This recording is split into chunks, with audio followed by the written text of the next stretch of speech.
Pokémon Legends ZA is yet another miss in a long list of Pokémon Switch game misses. That's the overwhelming sentiment online, at least. I've never disagreed with this statement more, and furthermore, every human I have spoken to is relatively high on the game as well. Even if everyone involved does agree it's not perfect. If the comment section of my Legends ZA review is any indication, the more hyperbolic stances are being fueled by leaked budget proposals from within Game Freak. Let's talk about why this is terrible framing for the quality of games that inadvertently speaks to how game development is rapidly changing and how Pokemon Company's involvement with it is more complicated than everyone thinks. I won't be showing any of these alleged leaked documents for what should be obvious reasons, but to set the stage, what we all need to know is a leaked proposal document has been making the rounds online that lists budgets for previous Pokemon titles, namely Pokemon Sword and Shield at 2.5 billion yen or $16.4 million, Pokemon Legends Arceus at 2.2 billion yen or $14.4 million, Pokemon Scarlet and Violet at 3.3 billion yen or $21.8 million, Pokemon Legends ZA at 2 billion yen or $13.1 million, and the presumed future Generation 10 Pokemon titles at 3 billion yen or $19.6 million. Off rip, it should have been worth noting that these documents were old when they came out and have already aged poorly given the fact that ZA has at least been pushed back a year since the formation of these assets. But despite the fact that that one thing should have already been enough to pump the brakes on this kind of speculation, these numbers are being treated as gospel and subsequently dunked on by people online who know clearly next to nothing about game development, but just so happen to have seen the bloated budgets for games like Call of Duty, PlayStation Spider-Man titles, and Grand Theft Auto in a Dexerto tweet or whatever. Or arguably worse, they compare it to a speculative budget with even less backing for The Legend of Zelda Breath of the Wild that people have been parading around since the lead up to that game's 2017 release. What these people don't recognize, whether intentionally or not, is that putting a number to a production doesn't in any way determine its quality, and that Pokemon's worth as an intellectual property or game-by-game profits don't change that in any way. And it all culminates in what is quickly becoming my least favorite trend in the Nintendo community post-Switch 2, and that's this desire to kit bash a form of capitalism that fits whatever narrative they want to get off. Or even worse, evoking aspects of socialism and capitalism interchangeably at will to build an argument, which, to be clear, is nasty not because we as consumers shouldn't want to get things for cheap or even free, nor is it because corporations shouldn't care about their consumer base. It's nasty because these people don't actually care about any of that, and they will co-opt whatever language they think will effectively sell people on the emotions they tie to a thing rather than the reality of the thing. And that weakens these terms for when they actually apply and actually matter. But I digress. Sort of. Let's unpack and dissect these arguments one by one, because this could get real confusing real fast if we don't establish some guardrails to guide the conversation. Let's start aspirational. A lot of these arguments hinge on concepts that on their face I agree with and have even argued similar things in the past, but their framing and reasoning behind said framing for this comparison is something I vehemently disagree with. None of them illustrates this better than the pocket watching going on with these budgets. The immediate retort from fans to these leaked budgets were to purport the idea that Game Freak is inherently money grubby, and their gotcha moment to land the plane on that argument was somehow using games from Western studios that in any other conversation would be framed as the greedy corporations. Grand Theft Auto, for instance, is a franchise with budgets that have ballooned into the billions by 2025. Contrary to how these arguments frame it, these budgets aren't a result of these massive corporations trying to make us feel like they're fair. These budgets are the way they are because they plan to milk these games to get well upwards of $70 for every dollar they put in, and the vast majority of these dollars aren't being spent as efficiently as these narratives would suggest. Look at Grand Theft Auto 5, for instance, a game that famously costed $265 million to make and has since become a top 2 best-selling video game game of all time. Even before then, it grossed over $1 billion in its first 3 days on the market. By the logic and framing many pundits online are using, that should have led to Rockstar reinvesting in the things the fandom wanted. But what actually happened is they canned highly anticipated DLC expansions the franchise was known for at the time to direct their focus to the true moneymaker of Grand Theft Auto 5, being GTA Online. This actually is how Pokémon Company already operates. They already heavily invest in their moneymakers. When there's a massive influx in the success of the card game, they drastically increase their investment. The same is true for the actual Pokemon breadwinner that is merchandising. And yes, it's even true for Pokemon video games. Even if we were to take these budgets as gospel, they very clearly are increasing their investment in the games. Most people could have told you this because they can see it with their eyeballs, or at the very least don't care enough to complain about it loudly online. The people who do complain loudly online are more concerned with narratives and validating their anger than they are the reality of the situation. Obviously, Pokemon Scarlet and Violet specifically had inconsistent performance, but to try to pin that on Game Freak just not spending enough money doesn't line up when you account for the fact that it was developed in tandem with another large-scale project that these same people love and hilariously had a smaller budget on the document they swear by. It was developed mid-global pandemic, and it was the most ambitious game they have ever made up until that point. This is where people selectively forget the relationship between game studio and consumer by pretending that for some reason they're supposed to uproot their entire operation to course correct for issues that very clearly didn't impact the actual product they were making. I've said it before, and I'll say it as long as I'm talking about this franchise on the internet. I don't care about drop frames in a video game where the gameplay is scrolling through menus, and I guarantee you that's how most people that played the game for themselves ended up feeling, which is why it sold millions, was actively played by millions, and to this day dwarfs the smaller title the community swears by in player activity. And I'd be willing to bet that was at the heart of the concessions we've seen.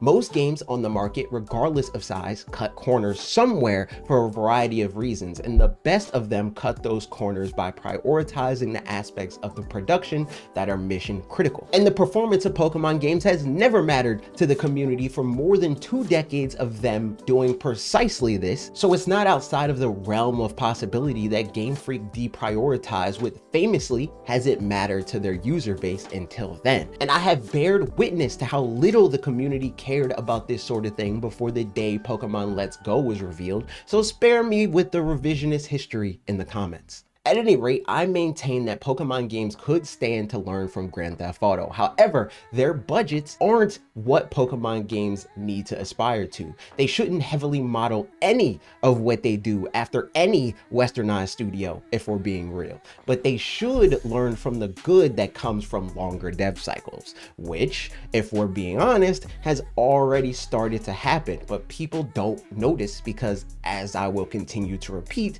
these people don't actually understand game development. They're just playing a game of telephone on social media because video game windows and ground textures don't look as pretty as they would like. And don't misunderstand me or misrepresent my argument. Pokemon games should be designed in a way that would make frame rates and voice acting and art direction mission critical elements of each game. Breath of the Wild once again illustrates the good that can come of prioritizing these things. Getting there though won't be the result of this westernized corpo brain take that line goes down will result in bigger investments. And this should be obvious to anyone paying attention to Game Freak's modern day inspiration, The Legend of Zelda Breath of the Wild.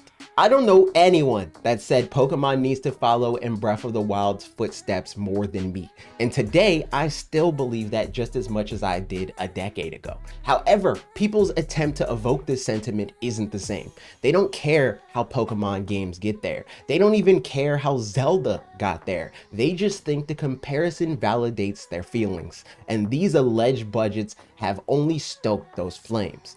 The closest thing the internet has to a AAA Switch budget to compare Pokemon games to is The Legend of Zelda Breath of the Wild. My most charitable take on the budget these people have been sharing around is that it's poorly reasoned napkin math, as it's quite literally a number they made up to attempt to quantify Shigeru Miyamoto's offhand statement that The Legend of Zelda Breath of the Wild needed to sell 2 million units to break even. People then use that statement to claim Pokemon Legends ZA only needs to sell 200,000 units to break even, and from there, the discourse went from cooked to burnt. Now, I think it's a safe assumption that Breath of the Wild is a more expensive game than most Pokemon games. That's not an insane inference to make. However, these numbers devoid of any actual context for what they mean are far from proof of that, nor do they do anything to narrow down what the difference in the size of these productions actually was. Even in the statement that people are using as this gotcha moment, Nintendo's investment in Breath of the Wild was clarified as being an investment they made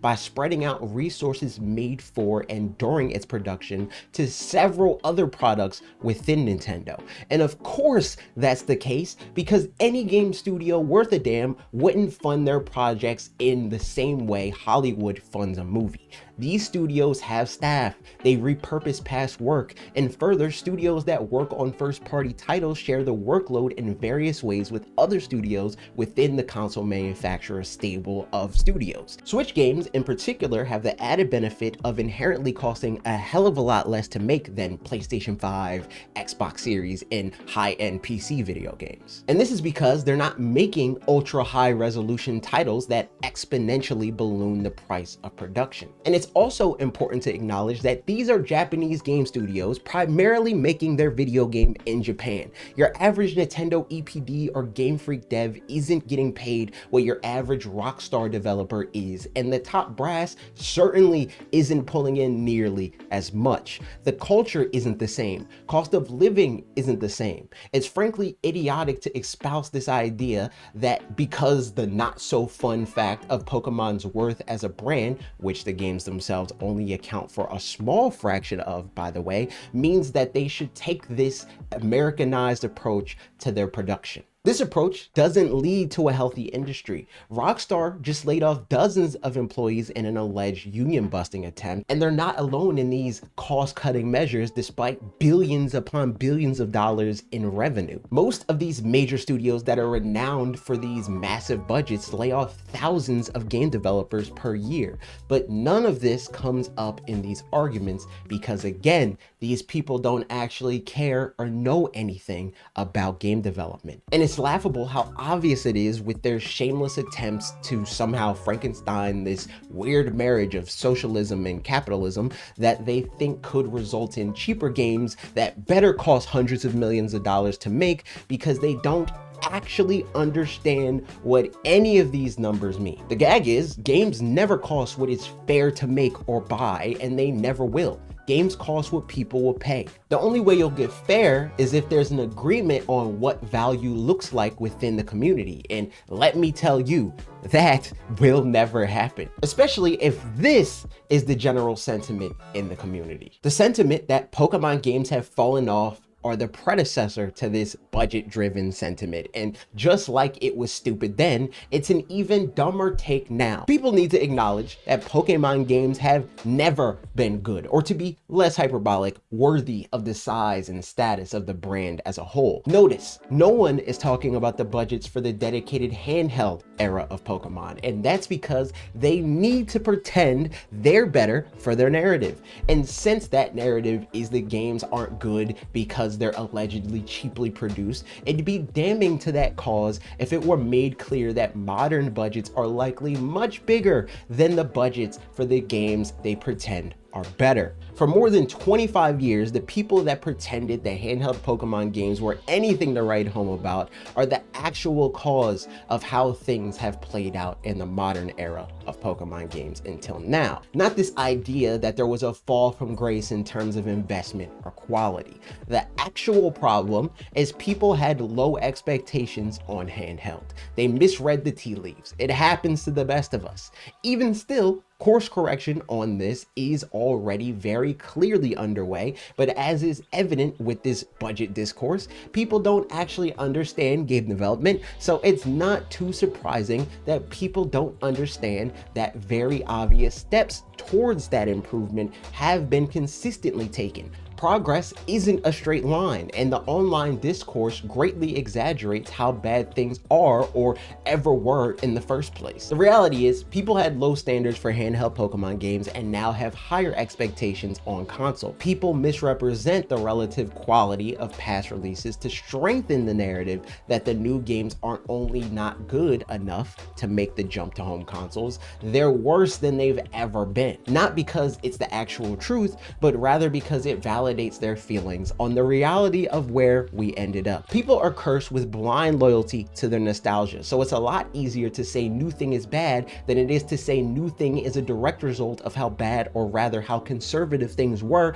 up until this point, which directly caused this perceived stagnation under the relative magnifying glass that is high definition gaming. The long and short of it is, video game budgets are a lot more complex than big number equals higher quality game, and at the end of the day, regardless of the size of a production or intellectual property, priorities are established, and what is prioritized is inherently subjective. Fans care about different things, and even worse still, the only frame of reference for what fans care about is past games and online discourse. And given the fact that there's a pretty wide range of what is and isn't a deal breaker, even within a sample size as small as my friend groups, I don't envy Game Freak weighing whether a huge logistical investment like voice acting would be received broadly as a welcome change or ruin the games forever or whatever. I think a lot of what we have is a direct result of these sorts of debates, not simply this cynical assumption that every bad decision is the direct result of evil corporations trying to steal your money. And I especially find the instinct to go this far into conspiratorial thinking strange coming from gamers,